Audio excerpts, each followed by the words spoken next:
Euro yen, now we are based on daily chart. We want to analyze the chart for the next week. Okay, as we can see based on daily chart, we have a correction here. Now what we want to see whether we can get the buy setup within this correction, and what our target is the price to come to this high.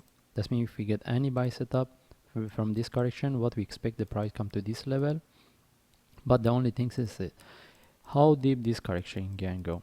Alright, and one of the reason we are looking for the up move, we are looking for the buy, is when we put these two in relative to each other and refer to indicators, we see we have a divergence based on both of them.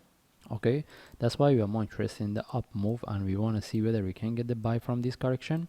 But beside that, we need to bear in mind that the possibility of this correction in relative to this also is there. That means it's still possible the price can drop. Okay, now the question is, if the price can drop, whether the price can drop from here, or this correction can give us a buy, and then from there the price can drop without taking this high. That's mean within this range. Okay, but again, as I mentioned, we are more interested in the up move. That means we are more interested in the buy. But if we get the buy, as long as the price moving to the profit, we need to see whether we need the management. We need to manage it, or if the price is moving quite sharply, can we expect the price to move to this high?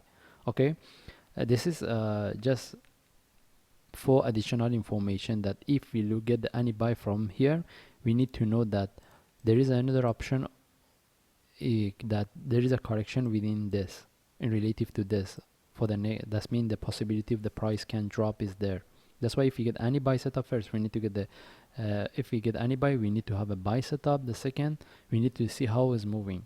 If it is not moving fast or is correcting, we need to be aware of the another possibility. At least we know how to manage it.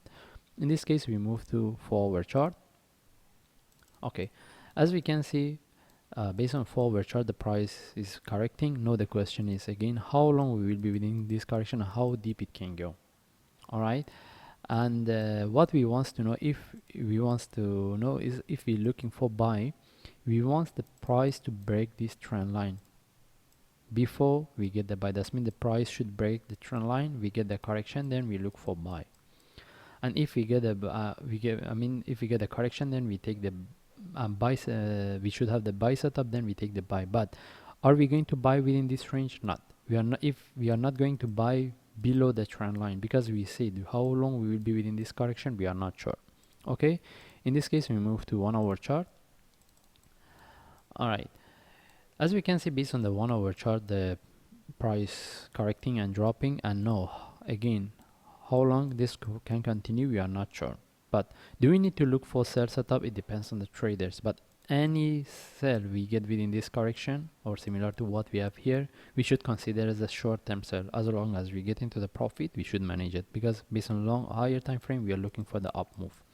And as I say, for the up move, we need to break this trend line, get the buy setup, then we take the trade. And if we take the trade, what we target based on 1-hour chart, as long as the price came to somewhere around this line, then we need to start to manage it. We see if it's not moving, we take out the trade. And it depends how low it can go. If it go a bit lower, correct some more. All right, at that times when the price come to this level, we need to start to manage it. Okay, it depends. But anyway, if we get the buy setup, any of this level, especially here, we need to see whether there is a continuation or not, because I explained based on higher time frame daily chart for the another possibility, and we are not going to buy within this range. Okay, when we're going to buy, we need to price break the top, we get the trade setup, not only break the trend line. Because if we refer back to my last video, we had the trend line was here. As we can see, if we don't consider this part, the price break the trend line but didn't move, because if we didn't get the trade setup. That means when the price break the trend line, we are not going to sell it. We need to have a trade setup. It depends how we're going to trade it. Anyway, we are looking for the up move. That means we should looking for the trade buy setup, and we just follow the chart when the market open. We see how we can trade it. Then if I see any update, then I will share on YouTube. Thanks.